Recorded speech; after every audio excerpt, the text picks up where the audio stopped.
ಶಾಲಾ ಆವರಣದ ನೀರಿನ ತೊಟ್ಟಿಯಲ್ಲಿ ಬಾಲಕನ ದುರಂತ ಸಾವು. ಮಾಲೂರು ತಾಲೂಕಿನ ಲಕ್ಕೂರು ಹೋಬಳಿಯ ಕಡದನಹಳ್ಳಿ ಸರ್ಕಾರಿ ಶಾಲೆಯಲ್ಲಿ ದುರ್ಘಟನೆ ನಡೆದು ಹೋಗಿದೆ. ಗೀತಾ ಅವರ ಒಬ್ಬನೇ ಮಗನಾದ 9 ವರ್ಷದ ಸುರೇಂದ್ರ ಎಂಬ 3ನೇ ತರಗತಿ ವಿದ್ಯಾರ್ಥಿ ಗ್ರಾಮದ ಶಾಲೆಯ ಆವರಣದಲ್ಲಿರುವ ನೀರಿನ ತೊಟ್ಟಿಯಲ್ಲಿ ಬಿದ್ದು ಸಾವನ್ನಪ್ಪಿದ್ದಾನೆ.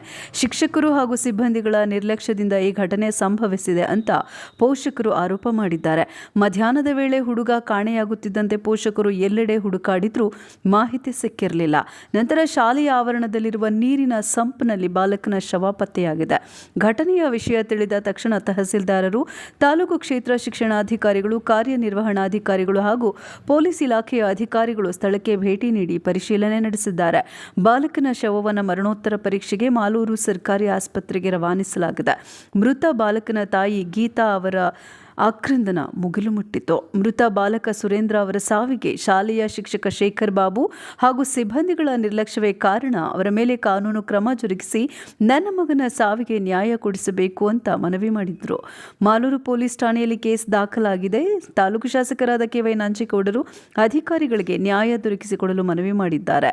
ಈ ಸಂದರ್ಭ ಶಿಕ್ಷಣಾಧಿಕಾರಿ ಎಂ.ವಿ. ಕೃಷ್ಣಪ್ಪ, ಆರಕ್ಷಕ ನಿರೀಕ್ಷಕ ರಾಮಪ್ಪ ಗುತ್ತೇದಾರ್, ಆಸ್ಪತ್ರೆ ಸಿಬ್ಬಂದಿಗಳು ಹಾಗೂ 100 ಮಂದಿ ಸಾರ್ವಜನಿಕರು ಉಪಸ್ಥಿತರಿದ್ದರು. ಏನು ಮಾತಾಡೋಕೆ ಹೋಗ್ಬೇಡ್ರಿ. ಅದೇನು ಮಾಡ್ಬೇಕು ಮಾಡಿ ಒಂದು ಮೀಟಿಂಗ್ ಮಾಡ್ತೀನಿ. ಮೀಟಿಂಗ್ ಮಾಡೋ ಸಂಬಂಧಪಟ್ಟ ಅಧಿಕಾರಿಗಳು ಯಾರು ಮತ್ತು ಇನ್ನೇನೇನು ಮಿಸ್ಟೇಕ್ ಆಗಿದೆ, ಏನು ಸರಿ ಮಾಡಬೇಕು ಮತ್ತು ಅವ್ರಿಗೇನು ಮಾಡಬೇಕು ನಾನು ಮಾಡ್ತೀನಿ. ಏನಪ್ಪ ಇಲ್ಲಿ ಏನಾದ್ರು ಮಾತಾಡ್ಕೊಂಡು ನಾವು ಪಾಪ ಆ ತಾಯಿಕ ಪಾಪ ನೋವಿಕ್ಕೆ ಹೋಗೋದು ಬೇಡ. ನಾವು ಯಾರು ಕೂಡ ಏನಪ್ಪ ಆಗೋಗ್ಬಿಡೋದು ಆಗಬಾರ್ದಾಗಿ ತಾಯಿದೆ. ಅವ್ಳು ನೋವು ನೋಡಿದ್ರೆ ದೇವ್ರು ಬಿಟ್ಟೋಗಿದೆ. ಏನಪ್ಪ ನಾವು ಇನ್ನೇನು ಮಾತಾಡೋದು ದಯವಿಟ್ಟು ಯಾರು ಏನು ಮಾಡಬೇಕು ಅದು ಮಾಡಿಕೊಡ್ತೀವಿ.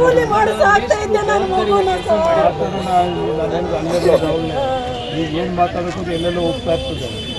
ನಾನು ಅವ್ರಿಗೆ ಸೂಕ್ಷ್ಮ ಹೇಳಿದ್ದೀನಿ ಅದನ್ನ ಏನು ಮಾಡಬೇಕು ಅಂತ ನಾನು ಮಾಡೋಣ. ಏನಪ್ಪ ಡಿ ಅವರೇ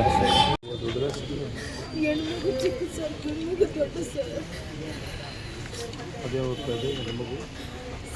ಹೆಣ್ಮಗು ಏನು ಹೋಗ್ತಾ ಇದೆ?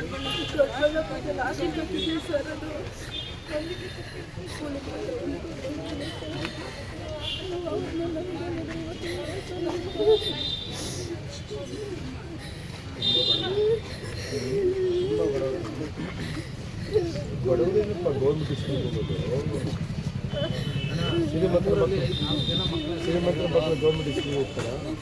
ನಾವು ಗೌರ್ಮೆಂಟ್ ಸ್ಕೂಲಲ್ಲಿ ಸರಿಯಾಗಿ ನೋಡ್ಕೊಡ್ರಿ ಅಂತೇಳಿ ಹೇಳೋದು. ನಾನು ಪ್ರತಿಯೊಂದು ಮೀಟಿಂಗಲ್ಲಿ ಏನು ಹೇಳೋದು, ಜವಾಬ್ದಾರಿ ಬೇಕಲ್ಲ.